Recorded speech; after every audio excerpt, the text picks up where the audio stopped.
E tudo que ele fez com a Virgem Maria, o que ele fez com uma pessoa que disse: seja feita a vossa santíssima vontade. Isso é o que ele quer fazer com cada um de nós. Maria é o jardim que ele passeia, esse é o paraíso dele, né? Poder visitá-la. Mas o quanto nós estamos longe ainda, né? Mas é porque tudo tem que ter um começo. E o primeiro começo é tomar consciência de que eu quero ser Marta e Maria. Eu preciso aprender a contemplar, eu preciso aprender a silenciar, eu preciso aprender a estar diante do meu Senhor. Então eu preciso de graça. Senhor, me ajuda a silenciar meus olhos, o meu ouvido, me ajuda a aprender, não ter curiosidade se alguém passou. Tem pessoas que estão de joelho, acabou de comungar e não consegue estar em ação de graças. Vigia cada um que passa na fila da Eucaristia, não esqueceu com quem está. Jesus fala assim para Gabriele: Gabriele, quando vocês me recebem na Eucaristia, é como se você recebesse uma visita muito importante na sua sala. Você deixa a visita e vai para a janela ver quem está passando? Não. Mas a gente faz assim. A gente recebe a Eucaristia e a gente vai para a janela ver quem está passando e esquece que está diante dele. Então eu preciso estar atento. Esse pedacinho desse evangelho, ele é muito rico para a gente se colocar no lugar. E quando Jesus fala: Filó, Filó, você se agita por muita coisa, só uma é necessária. Cuidado para o mundo não te pegar. Então eu falo para cada um de vocês: quanto maior o cargo que Deus te conferir na terra, quanto mais honra você tiver aqui, quanto mais glória, quanto mais coisa importante você tiver que decidir, eu te falo, mais tempo dedica ao silêncio, mais tempo de oração, antes de executar as tarefas que Ele te deu. Senão você vai fazer tudo errado. E aí você vai estar diante dele e falar: mas não era isso não, meu filho, eu te pedi aquilo ali, ó, você fez o de lá. Igual nós vamos fazer, igual o Jonas. Deus manda ele para Nínive e ele vai parar em Tarsis. Volta, vai voltar. Nós precisamos de aprender a silenciar.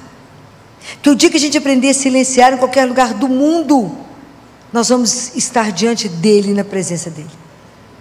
Em qualquer lugar do mundo você será capaz de rezar, mesmo que esteja acontecendo o que quiser do seu lado, você vai estar na consciência de estar com ele.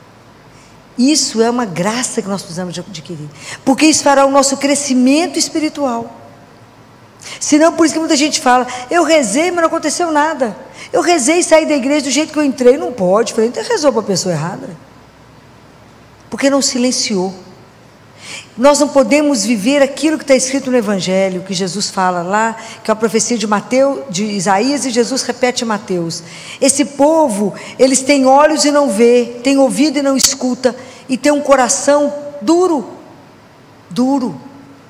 então eles não voltam a mim, eu não consigo convertê-los. Então qual que é a grande dificuldade nossa? Por isso que eu te falei que é difícil, porque demora muito tempo. São muitas eucaristias que a gente tem que participar, até que Deus consiga quebrar o nosso coração, até que o nosso coração seja domado, para que de verdade eu consiga viver a graça desse evangelho de hoje. Não é fácil viver isso, não é fácil falar: seja primeiro Maria, para depois ser Marta. Primeiro. E vocês já devem ter ouvido eu contar a história de um sacerdote que foi procurar Madre Teresa de Calcutá. E ele, no livro dele, ele conta que ele foi pensando, e na cabeça dele, ele colocando a lista de todas as obras de caridade que ele fazia. Ele ia conversar com a Madre Teresa, você imagina. Ele ligou e falaram: ah, não tem tempo de atender. Ele fingiu que não escutou e foi lá. Aí chegou lá, a moça, quem recebeu, a recepcionista era uma freirinha, falou: a irmã não pode te receber. Ele fingiu de morto e ficou parado na frente da freira. A freirinha falou: não vou ter saído. Foi atrás da Madre Teresa. Madre Teresa chegou. Diz que Madre Teresa chegou segurando um tercinho na mão, que ela andava sempre com um tercinho, com as mãozinhas enrugadas. Ele fala que as mãozinhas enrugadas, que pegou na mão dele e levou ele para uma sala. Perguntou o nome dele e falou: pois não, meu filho. Falou: irmã, eu queria vir te ver. Pois não. E aí ele pensou que Madre Teresa ia fazer pergunta para ele: o que você está fazendo de obras de caridade? Qual que vocês acham que foi a pergunta que ela fez para ele? Ela fez uma única pergunta. Ela perguntou para um sacerdote: quanto tempo você reza por dia? Ele tomou um susto, está descrito no livro. Falou, eu? Uai, só sabe que é difícil rezar o ofício. Eu rezo, eu celebro missa todo dia e rezo o terço que eu aprendi com a minha avó. Ela falou, só isso? Não basta. Não. Você está dando, porque para o amor se exige o máximo, você está dando o mínimo.